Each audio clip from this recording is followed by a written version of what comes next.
Hello, you wonderful tea people. Here is another product description video for Baozhong Oolong. So Baozhong Oolong is a typical oolong from the area just south of Taipei called Pingling, up in the mountains close to the Snow Mountain range. Now, this particular type of oolong is an oolong because it's rolled and it's oxidized, but it's only oxidized to about 15 to 20%, and it's not ball rolled, so you can check it out here. And see, this tea doesn't look like any other oolong that you've probably ever seen. You can see what it looks like here.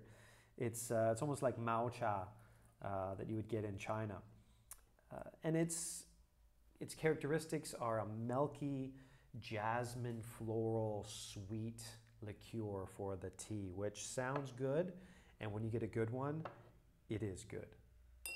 This happens to be a good one, but it's a little bit different.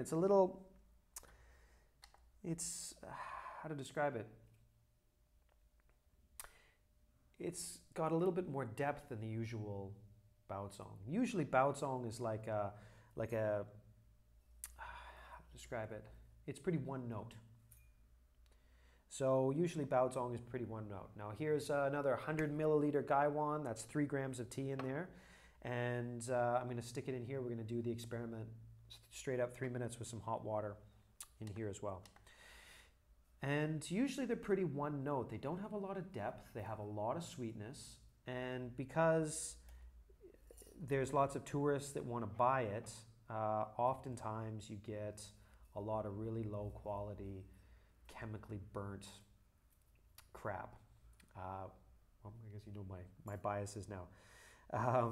But that seems to be the case, is that you would get these teas that are just horrible, that make my whole, just gives me a chemical reaction because they use so many chemicals on it.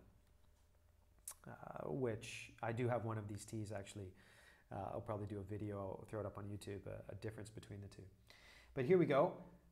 This tea boiled about 2 minutes ago, so it's not a rolling boil. So with this tea, it's a little bit of a delicate tea. You don't exactly want to have it completely boiling. But we're going to put this in here, and it's going to be about 3 to 3.5 minutes of a steep here, and we're going to see whether we can still do this in the Western style of brewing. You know, if you got like one of those things that you just stick, like a big tea ball, or one of those things that you stick in the water. So here we're going to do 30 seconds on this, and I know this works. It works quite well. I've never actually done this style of brewing with this tea before, because it is kind of a delicate tea, and it's one of the few teas that really does open up as you go through the steeps in a really kind of interesting way. Anyways, Taiwanese teas. So we're doing the first steep here. This is just sort of, basically it's a rinse, but this is a 30-second steep on this one right here. Now, this farm is a farm where I get a lot of tea from, and it's a farm that is doing things in Pingling in a relatively modern way. So everything's still done by hand, everything's still picked by hand. But the guy who sort of runs it, the father figure, he quit his job, retired, and then they leased this farm up on Pingling, and then they went fully organic about 7 or 8 years ago. And they're really driven to try new things and try new production methods, but in the organic way. And that really produces some pretty amazing and spectacular tea. So here we go, the milkiness and the silky, sweet jasmine floral is starting to come out of this tea just even after the first 30-second steep here. So why don't we do for 45-second steep? We'll go into the 45-second steep here.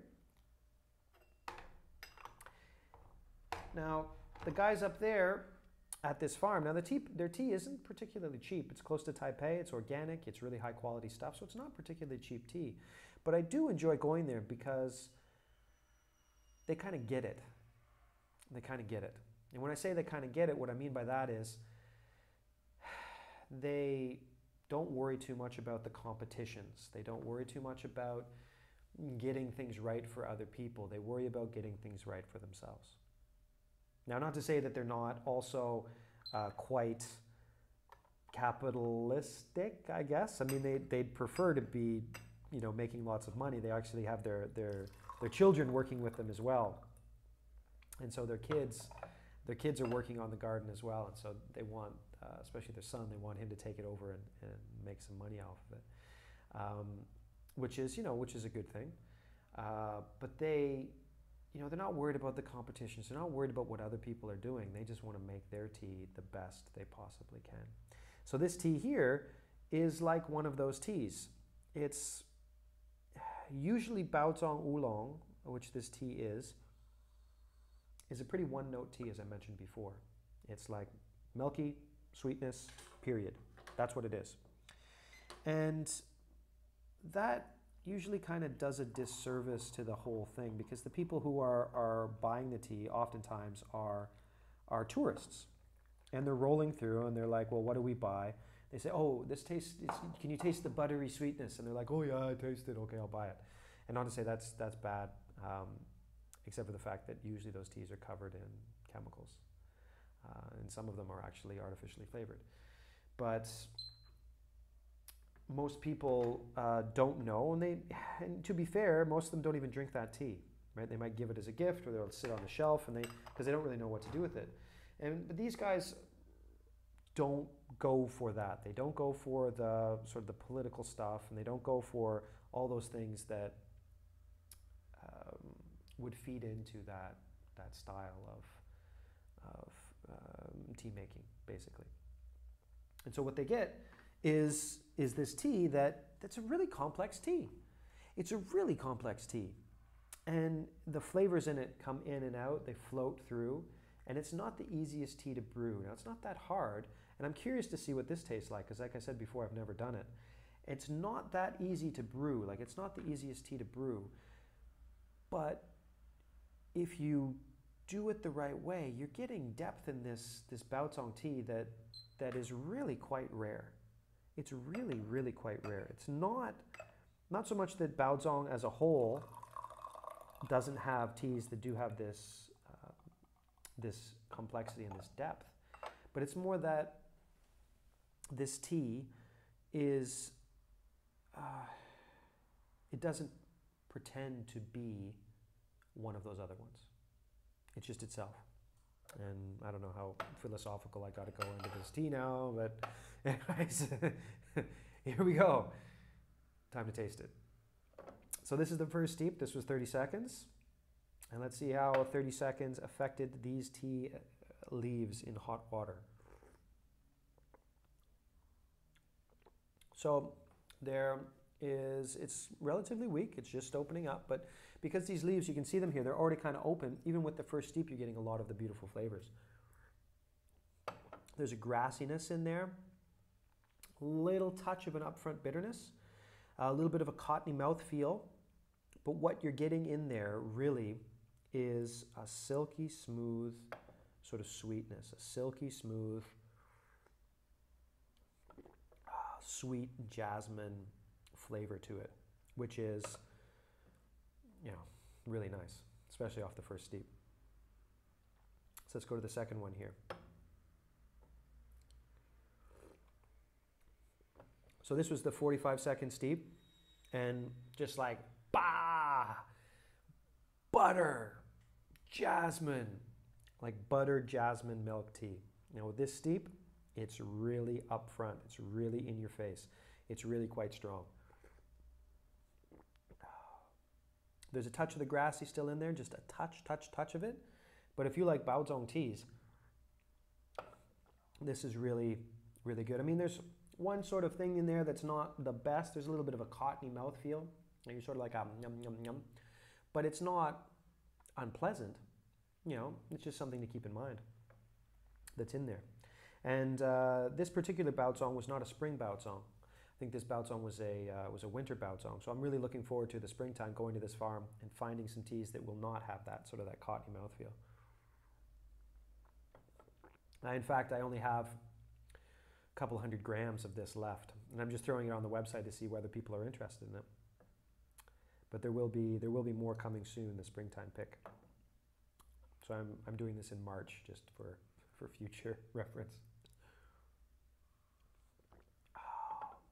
The new Baozhong should be out in May, which will be very nice. Wow, I just drank all of that. That was pleasant. Here we go, third steep. Oh, the aftertaste of this tea is very ephemeral. It's like goes in and out, flows in and out. Really sweet, milky, back and forth. Sort of the taste in the jowls and things like that. It's really nice. It really is a nice, nice deep tea.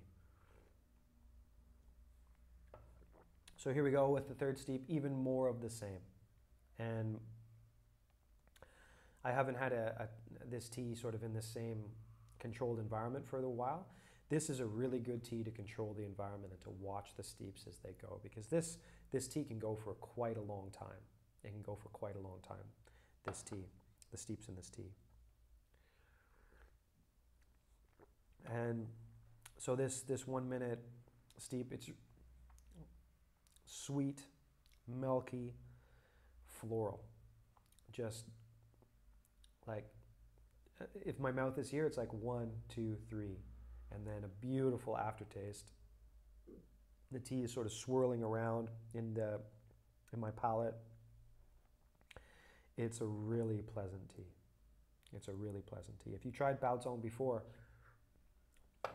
and you tried sort of like one of those smack you in the face Baozongs, I mean, this one is a subtle Baozhong. It's a Baozhong that flows, and that changes very much with each steep. It changes a lot. Let's try the Western Brewing. I don't know whether this is going to work or not. I have no idea. I've never actually tried this. But this is 3 grams of tea, probably about 200 milliliters of water, and left for 3 minutes, just off the boil. This temperature, this water was around 95 degrees. It wasn't boiling water, and but you do have to be a little bit careful with the water here. You don't want 100-degree water. You don't want to burn this tea. Doable, but not at the level of this. It's actually okay. It's actually okay.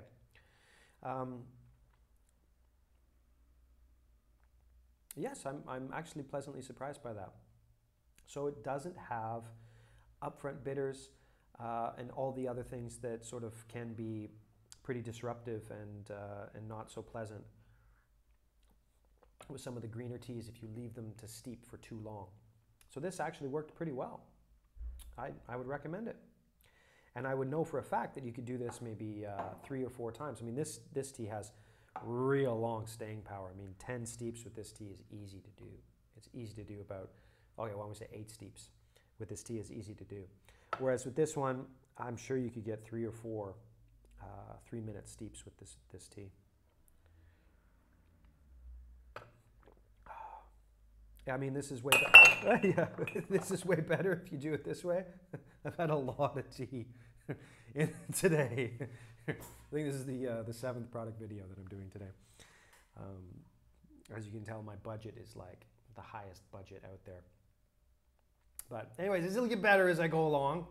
You know, do it once, throw it out there, see what people say, and then do it again. That's my philosophy. Anyways. It's not as pleasant as this. It's not anywhere near as good as well, I shouldn't say that. It's close.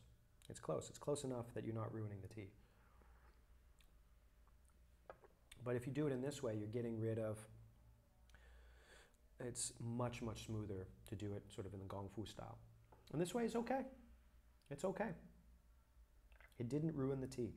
But if you can, try and do it this way. This is one of those teas that really, really, really benefits from the Gong Fu style. But it's still okay.